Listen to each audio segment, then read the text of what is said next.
Well, good morning. Welcome to the 5th Annual Getzen Government Accountability Lecture, sponsored by the School of Public and International Affairs and our Department of Public Administration and Policy. I'm Tom Loth, and I'm the Dean of the School of Public and International Affairs. Before introducing our speaker, I want to recognize the individuals who make this event possible each year. Catherine Getzen Willoughby, an alumni of the PhD program in public administration and a professor at Georgia State University, and Dan Hall Willoughby, an alumnus of the Georgia School of Law and a partner at King & Spalding. This lecture honors Catherine's parents, Evangeline and Forrest Getzen of Raleigh, North Carolina. And so I want to say to you, thanks again for what you do for our students and for the Athens community.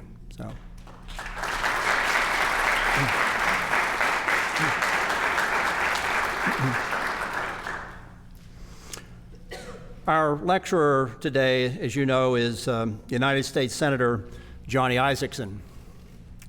Johnny Isakson has been a leader in business and public service in Georgia for more than 3 decades. He established Northside Realty in Atlanta in 1967 and grew it from a small family-owned business into the largest independent residential real estate company in the Southeast. He served for 17 years in the Georgia General Assembly and for 3 years as chairman of the Georgia Board of Education. He was elected in 1999 to the U.S. House of Representatives, where he served 3 terms. He was elected to the United States Senate in 2004 and was reelected in 2010. In the Senate, he serves on 6 committees that have jurisdiction over education, healthcare, transportation, foreign policy, veterans affairs, jobs, and small businesses. In the House, he was actively involved in the 2001 federal tax reduction, and he was an original author of the No Child Left Behind Act. He's a 1966 graduate of the University of Georgia, and following graduation served for 6 years in the Georgia Air National Guard. He's been a good friend of the University of Georgia and its students, frequently meeting with our students on campus. And he's a friend of the School of Public and International Affairs.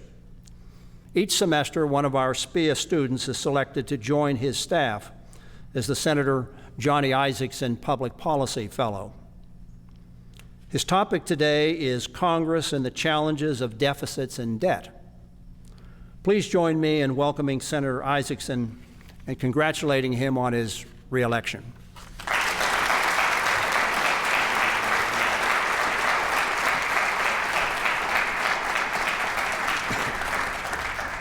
Well, Dean Loth, thank you very much for having me here today. It's an honor to be here, and particularly an honor to participate in a series sponsored by the Getzen family. I want to thank them for all they've done for the university and thank them for the opportunity of me being here today, and the others in state government and public affairs who were responsible for the invitation.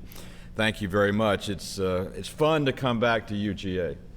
I graduated here in 1966, come back as often as I can, but it's always a very special place, and it's always my second home no matter where I'm going. So thank you for the invitation to let me come home a little bit today. Talking about accountability in government sometimes is like talking about what may sound like an oxymoron, but it really shouldn't be. And at a time that our country faces massive debt and rising deficits and the challenges of our economy, I think talking about accountability in Congress is the most important thing that we can do. I'm going to divide my remarks into 2 parts. First part is the appropriations part and the budgeting in the Congress of the United States of America. And the second part is to directly address entitlements like Medicare, like Medicaid, and like Social Security.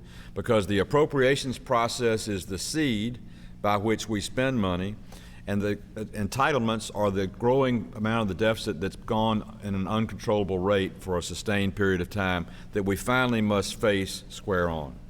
Now, first of all, in terms of the appropriations process, I was an appropriator when I was in the state legislature, both in the Georgia House and the Georgia Senate. And I love the fact that in Georgia we had a constitution that prohibited us from borrowing operation and maintenance money, meaning you could not borrow your expenditures. When you appropriated the Board of Regents to fund the university system, that money had to be within the limits on the budget and within the limits of income to the state. The only borrowing the state could do was capital outlay for construction, and that was limited to no more than 10% of the state budget. So you had a very fiscally conservative state of Georgia with a very fiscally conservative budget process. As you all know, particularly those of you at the university know, in the last 5 years we've had a bad economy in Georgia. And every year the General Assembly has had to cut. In fact, our state budget has gone from somewhere in the area of $22 billion to somewhere in the area of $17 billion over a 5-year period of time. That is a very difficult and draconian cut. But it took place because we have the constitutional discipline in the state of Georgia of not spending more than we take in. Congress of the United States does not have that discipline. Our Constitution in Article 1 designates appropriations to the responsibility of the Congress. That's where it begins and that's where it ends. The President has a say by either vetoing it or signing it, but the process originates in the House of Representatives, goes to the Senate, and then to the executive branch. But there is no cap and there is no governance or no governor on that.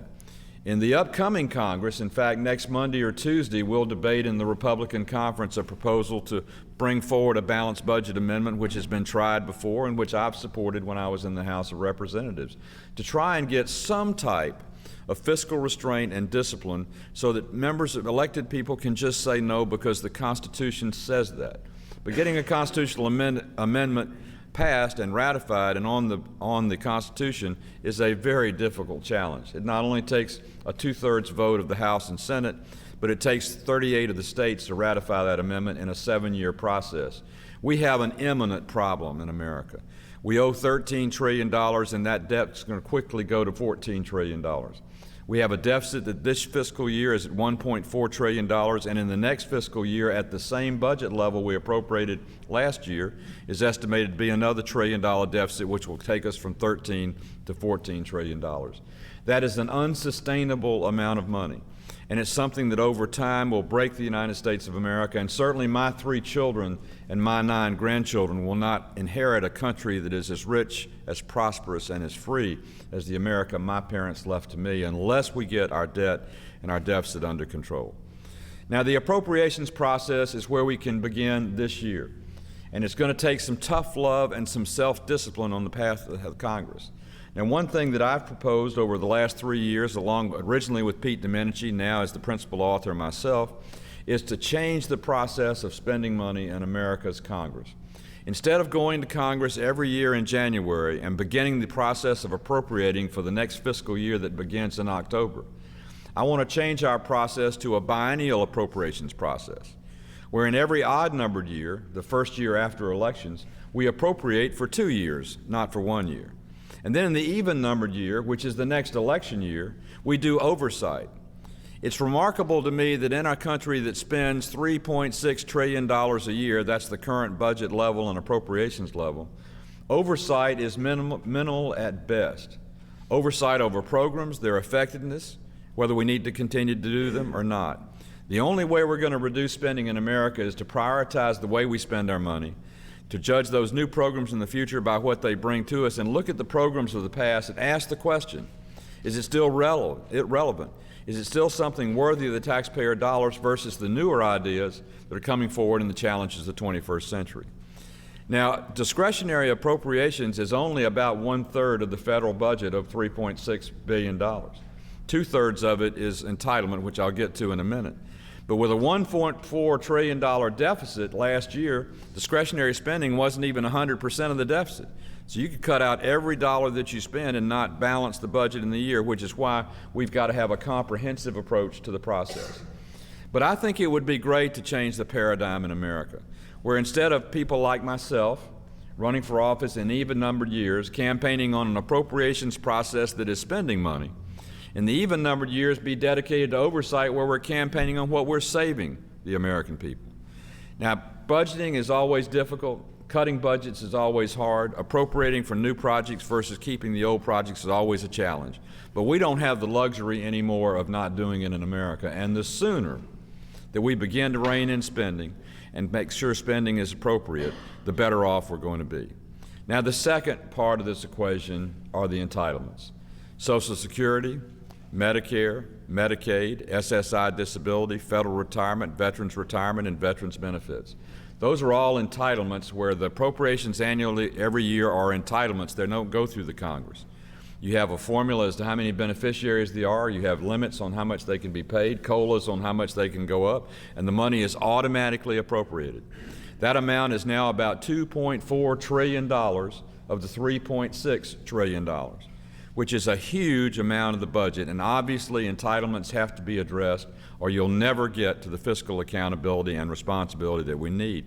But you also have to remember these are promises the American government has made to the American people over a long period of time. So you have to be thoughtful in the way you adjust them. Now, to give you an example of some of the things we need to do, I'm a good example on Social Security. I was born December 28th of 1944. So my eligibility for Social Security when I was born would be on my 65th birthday, which was last December. But in 1984, Congress got a report from the Social Security Administration saying Social Security would go bankrupt in 2004, which has already passed. Ronald Reagan was president. Tip O'Neill was Speaker of the House. Ronald Reagan was a Republican. Tip O'Neill was a Democrat. They met at the kitchen table in the White House and sat down and said, we've got a problem. Social Security is going broke in 2004. We can't have that happen. And Tip O'Neill said, well, we can't have it happen, but I'm not going to cut benefits. And Ronald Reagan said, well, we can't let that happen, but I'm not going to raise payroll taxes. So they looked at the actuary who was sitting between them and said, what do we do? The actuary said, well, you know, if we told everybody born after 1943 that they became eligible at the age of 66 rather than the age of 65, we would add 50 years to the actuarial soundness of the Social Security system. And so the Congress of the United States in 1984 amended the law to change eligibility for anybody born after 1943 from eligibility at age 65 to eligibility at age 66. Now, in 1984, I was 40 years old. When that passed, I didn't think they were doing anything to me because I didn't know I'd live to be 65, first of all. Second of all, I was working to save so I didn't have to depend on Social Security. But it was a painless solution to a problem that would be aggravated if the Congress had not acted and the President had not been a leader. That is the type of thing the Congress is going to have to do today to address Social Security.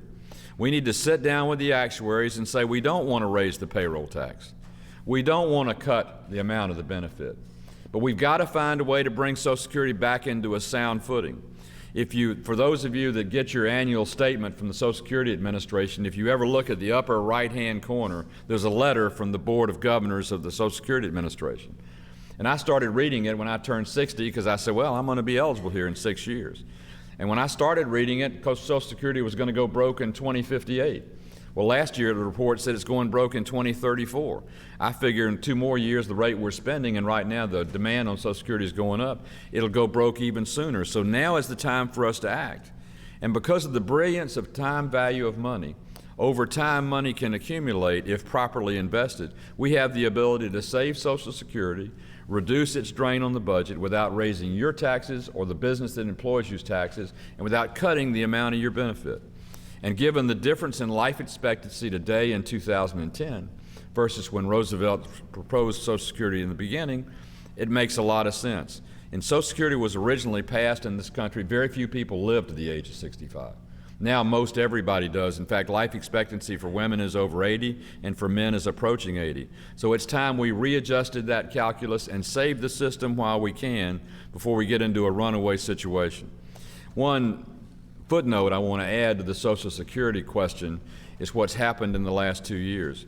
You know, Social Security, you become eligible at age 66 now, like myself, but you can opt to take a discounted benefit at age 62. In the last 2 years, because of unemployment and the economy, we've had a record number of people at age 62 applying for discounted benefits.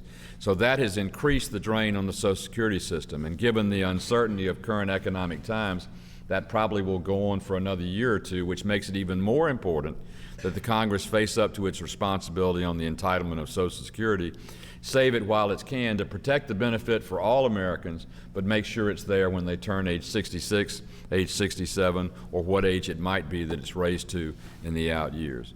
Now, in terms of Medicare, Medicare is on a collision course for going bankrupt, a collision course that actually ends in 2017 when the numbers invert and there's more coming out of the trust fund than going into the trust fund. And quite frankly, that's exacerbated by the health care bill that passed last December in the Congress. Because the health care bill, in order to make it revenue and tax neutral and deficit neutral, borrowed $500 billion from the Medicare trust fund and moved it to the new government exchange, which doesn't even go in place until 2014. Now, I opposed that, and I opposed it vehemently for a couple of reasons. When I left the University of Georgia in 1966 and came back from the active duty in the service in 1968, I began paying 1.35% of my income into the Medicare trust fund and have done it ever since 1968, 42 years. Everybody in this room that's the same age as I am have been paying for 42 years, or however old you are, you've been paying. Well, the government summarily said to pay for this new benefit, which is the federal exchange, we're going to take $500 billion out of what Americans have paid for 42 years and just summarily move it over to a benefit program for people that have not paid in. That's robbing Peter to pay Paul, and that is a recipe for disaster in this country. So the first thing we need to do is put that money back in the Medicare trust fund, which is one of the main issues that will be debated on whether or not the health care bill is amended, repealed, or replaced in the upcoming 2 years leading up to 2014. But that's another lecture for another series, but it's an important component part of what we're talking about today. Now, on Medicare, we also have to do some things to change the paradigm in terms of the way Americans think about their health care. We have got to do things that encourage wellness and disease management. I'm 65. There's not a lot that you can do about the bad habits I might have had between the age of 20 and 65 that contribute to the prescriptions that I take and the health care needs that I demand. But as we change the way people look at health care in the early years now, those in their 20s and 30s, the better healthy they are in their lifetime, the less demanding their health care will be when they turn 65 or 68. So we have to lower the curve in terms of the growth rate in terms of Medicare. And there's only one way to do it in a time of medical advancement and new developments of pharmaceuticals, therapies, and surgeries, and that is to have a healthier America. A lot of the debate that goes on now about eating and about exercise and everything is very important. Over half of Medicare's payout is for diabetes and hypertension, and both diabetes and hypertension are substantially preventable by diet, by exercise, and by good health habits. So it's important that we do everything we can in the process of educating the American public to really motivate them towards wellness, disease management, good health habits, good eating habits, and good exercise. That is something that will make a world of difference in the out years. In the meantime, we need to do everything we can to see to it that we have people practicing defensive health care, meaning they prevent things in the future rather than not taking care of themselves and causing bigger, more expensive processes to take place. Now, Medicaid is the third entitlement. Medicaid is a benefit to those who are below the level of poverty. About 12% of the population of the state of Georgia is on Medicaid. But let me give you an alarming number. Of the $17 billion in appropriations every year for Medicaid in the state budget, over $2 billion of it goes to Medicaid alone. Over the $17 billion total budget, $2 billion of that goes to Medicaid. So 12% of the population is taking that big a proportion in terms of the state dollars to fund Medicaid, and that doesn't include the 65% match the state has for the 35% that the state puts in. The federal government matches 65%. Medicaid is a huge challenge. The governor and the legislature have been cutting Medicaid to the extent they can, but it's an entitlement that you can't cut totally because it's a federal law. But many of the states added the benefits, and they've been taking some of those additions back in recent years. One of the things we have to do in Medicaid is the same thing we have to do in Medicare, and that is develop better health habits and better awareness on behalf of the beneficiaries.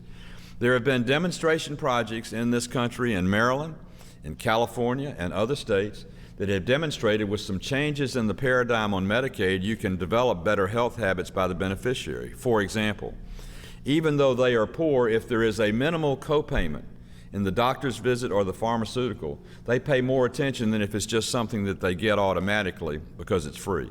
And so if you had a 50-cent or $1 copayment on prescriptions, if they are high, if they're as low as some of them today, it might even be a quarter. And if you had a $1 or $2 or $3 copayment by the beneficiary on a visit to a doctor's office, you have more awareness and a better practice on the part of that individual.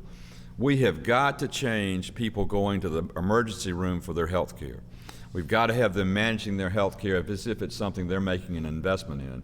And that will change the utilization of the Medicaid system and will help us to control the cost as best we can. Getting to pensions real quickly, and I don't want to get too much in the weeds and too deep, but I'm on the pension committee in the Senate and dealt with the pension issues and crisis that hit the transportation industry in 2005, and last year passed the Cardin-Isakson amendment to the pension bill, which brought relief to all the companies in America that had defined benefit plans. And federal retirement and VA retirement is a defined benefit. By a defined benefit means you paid in a certain amount during your time of employment. Once you are vested, you get a direct payment that's based on a formula that produces a number that is your monthly stipend. Defined benefit plans are going out. Most companies today have defined contribution plans, which basically means they'll give you a contribution and you make that contribution to your 401k, but you're responsible for managing the money, and you're responsible for drawing the money out once you reach retirement age or once you decide to do so. Defined contribution plans are a huge looming negative bomb that face the country both from a standpoint of federal pensions as well as a standpoint of private pensions. But once again, math and the time value of money is a wonderful thing. And over time on a pension fund, you can restore it to soundness by contributions that are spread and amortized with returns that bring them back to full utility. What we did with Delta Airlines in 2005 was quite interesting. Delta Airlines was going into bankruptcy. They had a pension fund for their flight attendants, for their baggage handlers, and for their mechanics. But Delta Airlines, because the economy had dropped at that particular year, didn't have the cash in the bank to make the contribution to their pension fund, and it was going to go to the Pension Guaranty Benefit Corporation, which meant the taxpayers of America. What we did is we changed the rate assumptions on interest rate and we amortized the contribution over 7 years. Delta entered bankruptcy, came out of bankruptcy, kept their pension plan, the government didn't have to take it over, and the pension plan today is sound. So mathematics is a way you can work on pension benefits to bring them back into line so you don't become an obligation or a war to the state or the taxpayers of the United States of America. And we're going to have to do a lot of that in terms of the pension obligations of the country, because you cannot just say, well, we're out of money, so we're going to charge the taxpayer. You've got to figure out how to make that system work and make the contributors to the system, who are the ultimate beneficiaries, the people responsible for the fix that needs to take place to bring it back to actuarial soundness. Now, there's a last part of this that I want to talk about for just a second, and then I'm going to open the floor to questions, and I'll be happy to try and address any question that you have. In the long term, the solution to America's economic problems and the challenges of accountability in terms of our budget lie in empowerment of the private sector and the individual. And then some of you may have seen my commercials, and I don't want to make this a commercial, but what I said in my commercials is what I believe. And that is, we can't lower unemployment and we can't raise revenue unless we bring back employment. And you can't bring back employment unless taxes are predictable, because business is not going to deploy capital if it doesn't know what its tax rates are going to be. And right now, any small business in Georgia, 60 days from now, when the year is over, doesn't know whether their taxes are going to be what they are, whether they're going to be 13 or 14% higher. So they're not employing people for a long-term commitment. They're not investing their capital. They're holding on to their money.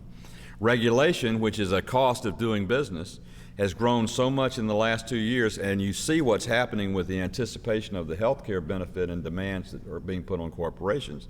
They're not deploying as much money, they're holding their capital back, and they're already reducing benefits they have had in the past in anticipation of the obligation in the future. You combine that with regulations in terms of the Clean Air Act and the Clean Water Act that are contemplated or pending. You take that with some of the other requirements in the financial re-reg bill, and you have a compliance issue and a cost of compliance issue that is holding down businesses from making investments. And then I'll go to where I began. Looking at a $13 trillion debt and the potential for an inflated dollar, which devalues everything American businesses and families have, you have a period of uncertainty. So the next Congress, aside from addressing entitlements, aside from getting our arms around the budget process and making it responsible, Congress has to sit down and recognize that the great power of the American engine, which is free enterprise and the entrepreneur, has handcuffs on. And the key to those handcuffs are in the bastion of the Congress and the United States House and the United States Senate. If we will unlock the private sector and give it a chance to come back, it will. And as it comes back, the rising tide will lift all boats. John Kennedy, Ronald Reagan, and George W. Bush all demonstrated that positive tax policy in terms of lessening the burden and equitable regulation without picking winners and losers will empower the economy, which will raise the revenue of the country, which will solve many of the problems we face today in terms of fiscal accountability. So the answers are simple. Disciplined budget, spending that's under control, addressing entitlements and doing the tough love that has to take place in entitlements, and realizing the strength of America is not in the power of government, but the strength in America is in the power of the individual, the entrepreneur, and the small business. I am happy to take your questions, and I am once again honored to be here and be a part of this series today. Yes, sir. Oh, thank you.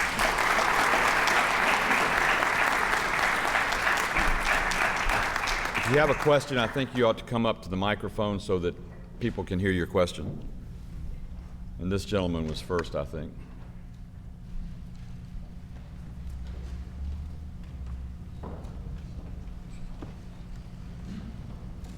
Senator, my name is Carter Kessler. I appreciate you taking time out of your busy day. And I noticed you talked a lot about taxes, but you didn't mention anything about the Federal Reserve System. And my question is simple. In your opinion, does the Federal Reserve System help or hurt Americans? Why? Well, I have two answers. That are just like a typical politician. I'm going to have two answers. Sometimes it helps and sometimes it's hurt. And let me be very specific about that. I voted for the legislation this year in the Congress to bring about transparency in the Federal Reserve and an audit of the Federal Reserve, particularly the Federal Reserve Office of New York. The $85 billion decision on AIG, which is made inside the Federal Reserve, not inside the government of the United States, was a questionable decision in my mind. And I think the unfettered ability of the Federal Reserve to do that needed to be examined in terms of the effect it will have long term, because AIG was a substantial contributor to the gravity of the problem that hit America and the economic decline that we had. What they basically did is they paid the money out to guarantee the insurance that AIG had sold on subprime securities, which they call credit default swaps. So that's why I voted for the audit, because I think we ought to have the light of sunshine, look at that, see how they went about making that decision, and then if it merits change in the future, do so. I've always believed that you trust but verify. I have a lot of opinions, but I'd rather verify the facts before I jump to a conclusion that's right or wrong. In other times, I think the Federal Reserve has been a good contributor to the United States overall, but I think it's an iffy question right now, and until we get some transparency in the Federal Reserve, I have some serious question about some of the decisions they have made. The most recent one about the $600 billion in purchases of bonds is another one that to me is somewhat questionable economically as a businessman. Thank you. Well, that was such a bad answer, nobody else has a question. Here comes a question.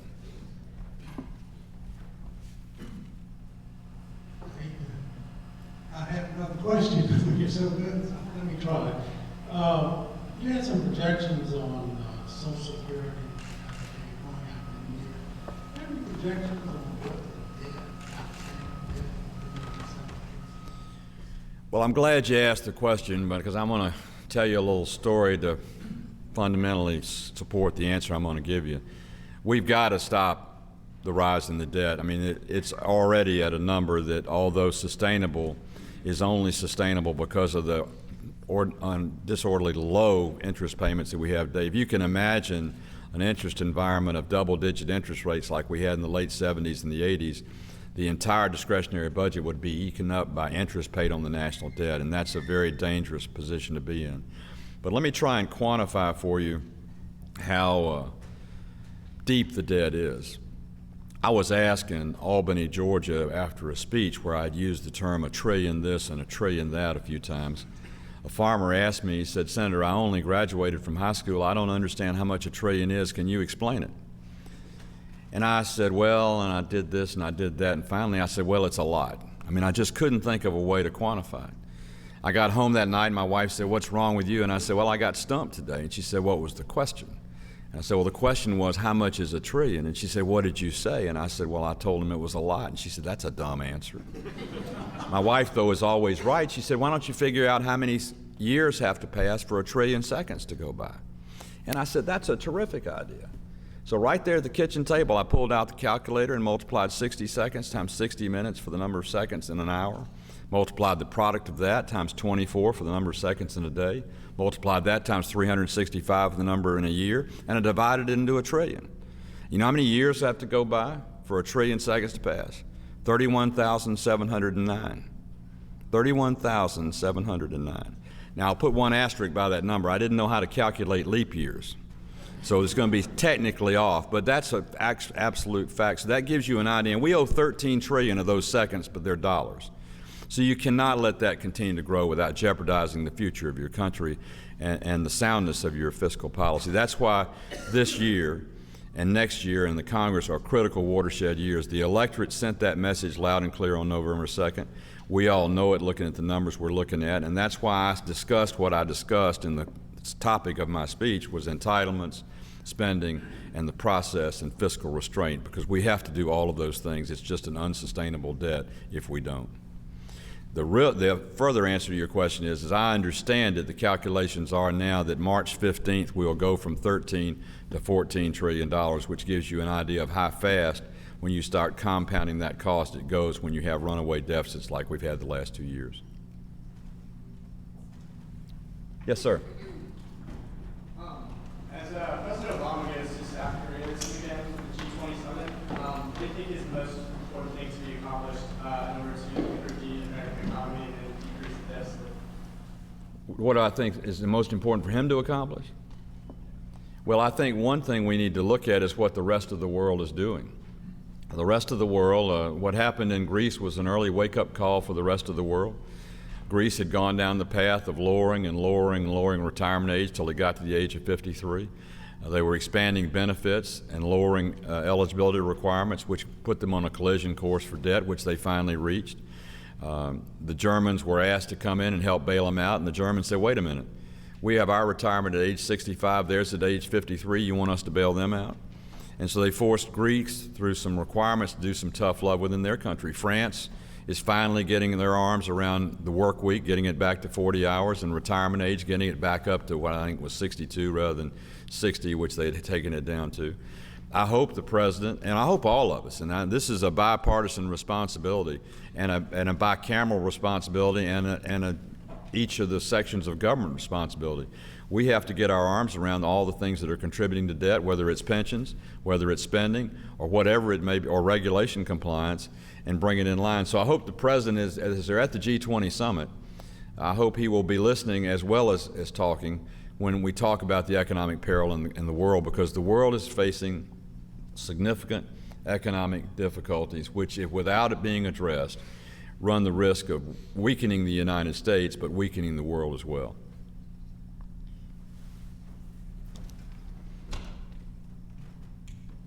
Yes, sir. What do you consider the Senate or indeed the Congress can do to combat protectionism in the United States and indeed in our major trading partners, and its evaluation and role in terms of our economic recovery? Well, protectionism and isolation are there are two different philosophies on this subject, so I'm going to talk about my philosophy, because there are definitely people who would disagree with me. But I think America has always been at its strength when it was engaged in the world. We have always been at peril when we were disengaged or isolated ourselves. No better estimate of that now is trade.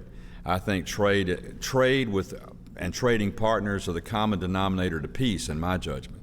The more business you do with another country, the more interdependent your economies become in terms of goods and services, the less likely you are to get into conflict with each other. Not impossible, but less likely. I am one that has supported the free trade agreements, beginning with permanent normal trade relations with China in 1999, which was my first vote in the Congress of the United States, to the additional free trade agreements we've made over the years. And I'm sorry to say that since the end of 2008, 3 free trade agreements which are laying in the Congress to be passed lay dormant because the administration and the leadership will not bring them forward, and that's free trade with South Korea, free trade with Colombia, and free trade with Panama.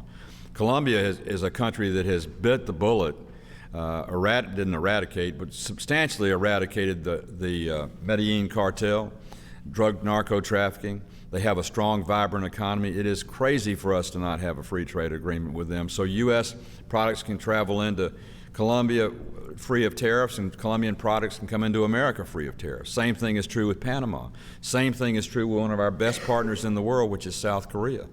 I think interaction and trade with the world community is critically important. I am the ranking member of the Subcommittee on Africa, and I travel to Africa every year. Africa is a great continent, and it is an untapped resource of consumers for American products. And Africa is growing rapidly. It's got its problems. It's got its problem with AIDS. It's got its problem with terrorists. It's got its problem with Islam in terms of Somalia and some of those countries on the Horn of Africa. But Africa is a critical continent to the United States in the 21st century. In fact, I think it is to us in the 21st century what Asia may have been in the 20th century and what Europe was in the 19th century. It's an important component part of America's economic future. And so we ought to be engaging, and we ought to be trading. And we should not be isolating our opportunities because of an isolationist type of policy in terms of trade. I think in terms of the other issue of isolation, which is engagement with the world community to try and make sure that democracies of the choosing of people are the preeminent choice that the world makes rather than dictatorships or even worse, terrorist regimes, is critically important to minimize the amount of damage that could be done in the future to us by if we isolate yourselves, it's when you get hurt. We were somewhat isolated with intelligence. That's why we got hit on 9/11. We changed our intelligence mechanisms, both with the Patriot Act as well as the deployment of human intelligence, which is one. We're stopping the attacks that have been stopped recently that didn't get stopped on 9/11. Engagement, to me, is always preferential, whether you're talking about trade or whether you're talking about security. So can, in your judgment, can the political situation today, in the light of the elections, make the views you just expressed reality? I hope so. What are our chances? Are they better than they were a year ago? They're better. They're 6 votes better in the Senate and 60 votes better in the House. But, you know, I don't think that's total. What I just expressed to you is not totally a partisan position. There are people in the Republican conference who would disagree with me, and there are people in the Democratic conference who would agree with me.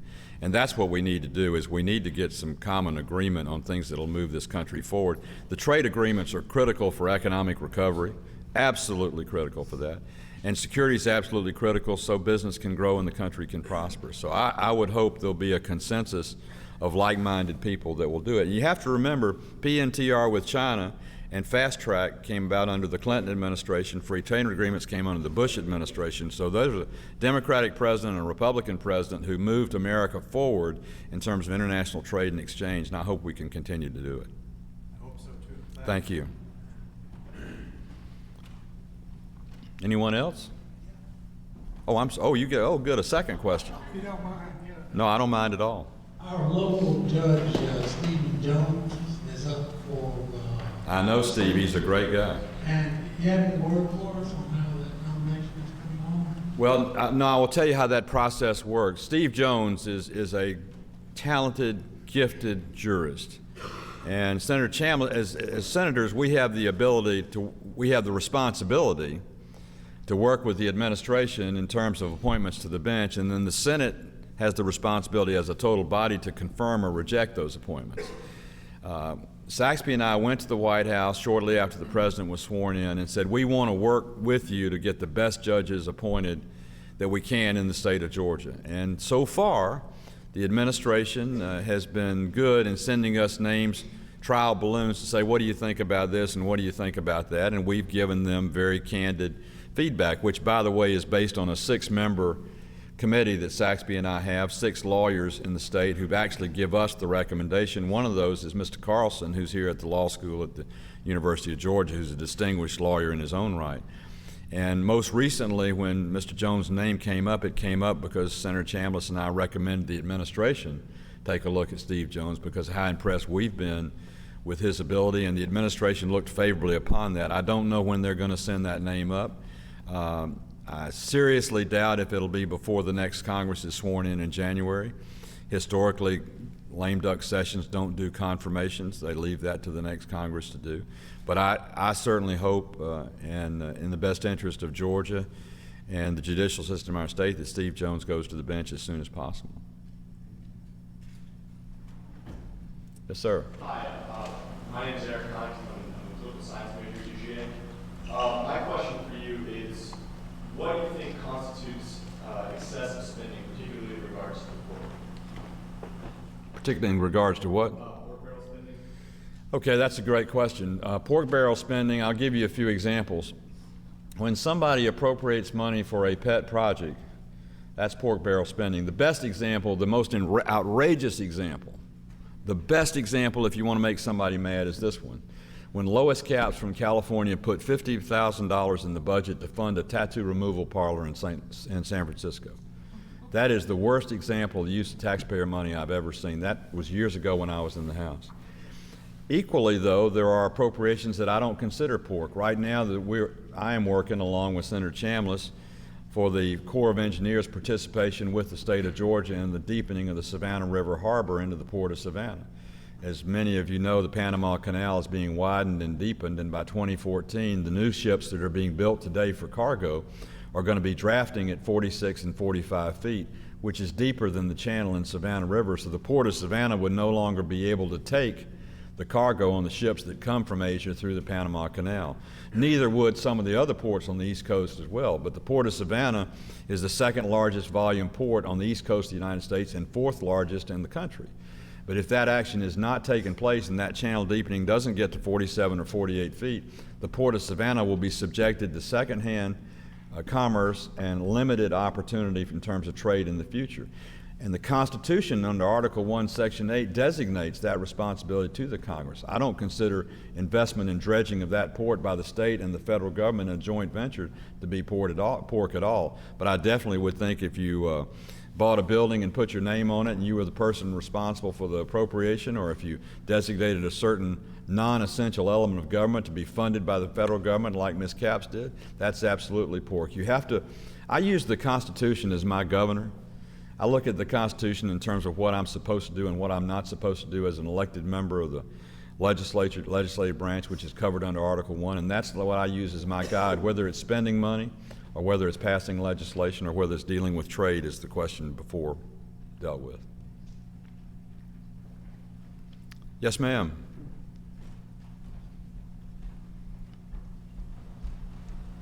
Senator, my name is Abby Jonas. I was wondering, where do you think that lowering our military spending and the Bush tax cuts come in to decreasing our deficit in the budget?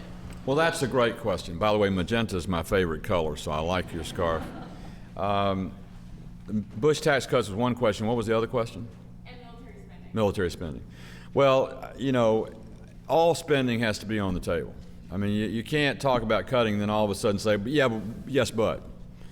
And all spending, and the defense of the country, and I talked about the constitutional requirements, the first requirement of us in Congress is to protect the domestic tranquility and fund an Army and a Navy.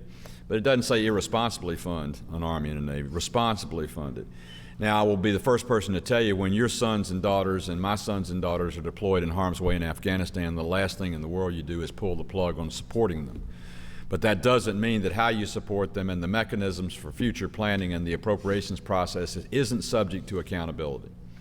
We've got plenty of examples in the past where military spending has been less than accountable, whether it was $500 toilet seats or $300 hammers or some of the classic examples that have been used. And that's why this process of appropriating and oversight that I talked about is so critically important. Now, on the tax cuts, they're always referred to as the Bush tax cuts. I like to refer to the Kennedy, Reagan, Bush tax cuts. Those three presidents all came into office at a time where the economy went into a peril almost immediately after them going into office, or already was in the case of Ronald Reagan. And all three presidents changed tax policy, and the period after the change of tax policy raised tax revenues, didn't lower them. The Congressional Budget Office will not do what's known as dynamic scoring. They do static scoring, which means if you raise taxes by 10%, then they immediately assume that increases revenue by 10%. If you lower taxes by 5%, they immediately say that lowers revenue by 5% based on the last year's benchmark. But in every one of those three presidencies, Reagan, Kennedy, and Bush, when they lowered taxes, the highest revenues came in the years following the tax decrease, not the years preceding it, because of what I said in my remarks. When you have predictable taxation that is equitable, when you have regulation that's not punitive, and when you have a deficit that's manageable, business is going to deploy capital, hire people, make products, and trade, and they're going to pay more taxes because of prosperity. I happen to fall on the prosperity side rather than the punitive side. And I think you have to be responsible about it. I don't think there's any question about that. But I don't assume in a static environment that just because you lower taxes, you lower revenue any more than just because you raise them, you raise revenue. I know myself that tax policy drives this. I know the company I ran, I had 200 employees and 800 independent contractors. And when I made calculated decisions on risking capital, I made them based on the predictable return I would get, which means the bottom line after taxes and after interest and after depreciation. In fact, EBITDA is a contribution everybody that runs a business understands, and that's what you have to do. You have to calculate what those obligations of depreciation, interest on debt, and taxes are before you determine whether you're going to deploy capital. So I would submit that you have to consider both the positive aspects of tax rates as well as the negative aspects of tax rates and effect they would have on the private sector and on employment before you determine categorically that you're automatically doing the right thing by raising them or automatically doing the right thing by lowering them. I tend to fall on the side that believes if the taxes are equitable but not punitive and business can predictably determine what it's going to pay in the future, you have a lot better tax revenues at a lower rate than you ever do in an escalating rate environment. Anyone else? Yes, sir.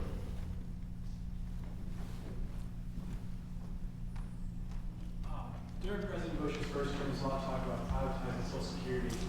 Since then, there's really not been a lot of discussion about that. I guess you're falling off the bandwagon. Why do you think that is? Do you think there's a prospect for discuss that for the next Congress? Well, that's a very good question. And I was in the Senate when the president made, that was his first State of the Union speech after he was reelected. And that became, it became known as, it's like what happens today because of television and media and consultants. Things get labeled with one word and it becomes a negative word and you never can get past the word to get to the argument. The president really didn't talk about privatizing the system. He talking about giving you the choice, if you were under the age of 55, of redirecting a third of your contribution through payroll taxes to a private investment versus Social Security. It was a choice investment by you as a taxpayer if you were under the age of 55. But the nail that went in that, besides the fact it became privatized and everybody said the president's risking your Social Security in the future, that killed the bill. And then on top of that, the collapse of the financial markets in 2008, when people saw themselves losing 30, 40, 50% in their retirement savings, immediately people who were against giving any ability to have choice are immediately now saying, well, see what would have happened if that passed. So what I addressed in my speech is what I believe you look at, and that's the calculus of the formula. Fortunately, Social Security is a three-part formula. It is tax of 6.2% on the employee and 6.2% on the business. It is obligation, which is the amount of the monthly payment you are eligible for based on the eligibility age, and then it's the age you establish. And fortunately, you can move age. This is a little bit like the distinguished lady's question on taxes. Without raising taxes, you can save Social Security. You do it by moving the formula. Without raising taxes on business, you can bring the economy back because business will invest money it would have otherwise paid to the government. But I don't think the privatization as it was described is going to be debated much in the next year because of the demonization that took place and then the collapse of the markets, which frightened everybody, and that's understandable. But it was an privatization option for a portion of the individual's payment. It was not the government doing the investing, nor was it the employer's side of the tax in what President Bush proposed. If I'm not mistaken, you're a supporter of the Senate Food Safety and Modernization Act. How do you think that would affect small farmers' food costs, and how is it intended to be funded? Well, first of all, I appreciate the question because there are a lot of food safety bills, and some of them regulate roadside tomato stands in Vidalia, Georgia, which this bill does not. What we basically did is the Peanut Corporation of America disaster that took place with salmonella in 2008 is what brought this legislation to bear. And unfortunately, the current law that we're still under, an inspector in a food processing facility cannot go to the facility and ask for the test they did on their products before they shipped them. It becomes a legal process of going to the courts to get that information. In Peanut Corporation of America, there were 11 tests positive for salmonella before they got before they got a negative test, and they shipped with one negative test. And when that inspection had gone on in that plant, if they could have been able to pull those inspection reports at the time, they could have stopped that distribution a lot sooner in the process. So what this bill basically does is give more power to the inspector to get the critical information necessary on the results of the testing of the food processing earlier in the process. And quite frankly, from a standpoint of cost, the FDA doesn't do the inspections much as it is now. Most inspections are done only upon a complaint, and the federal government then delegates the inspection to the State Department of Agriculture.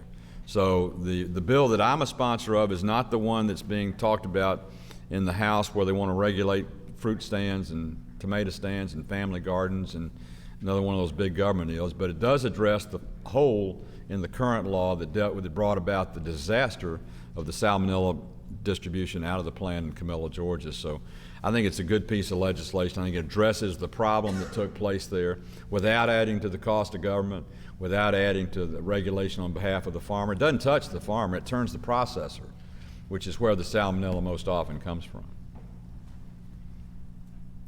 Anybody else? Oh, the hook's coming, I see, so I better. When he stands up, everybody's supposed to listen. So let me end by thanking you so much for the invitation, and I want to end with a little admonition to you. We have the greatest country on the face of this earth, and it's great for a lot of reasons, but the most important reason is that it's your country, and you control it at the ballot box and by your participation in the public process. You honor me by coming today to listen to me and then by asking me the tough questions that you've asked, and I thank you for that. But do it every day. Dedicate a little bit of your time to letting those who have been elected to represent you know what you think and what you don't like and what you do like, and make this a democracy, a participatory sport rather than a spectator sport, and America will always be better because of the voter and because of your participation. Thank you very much.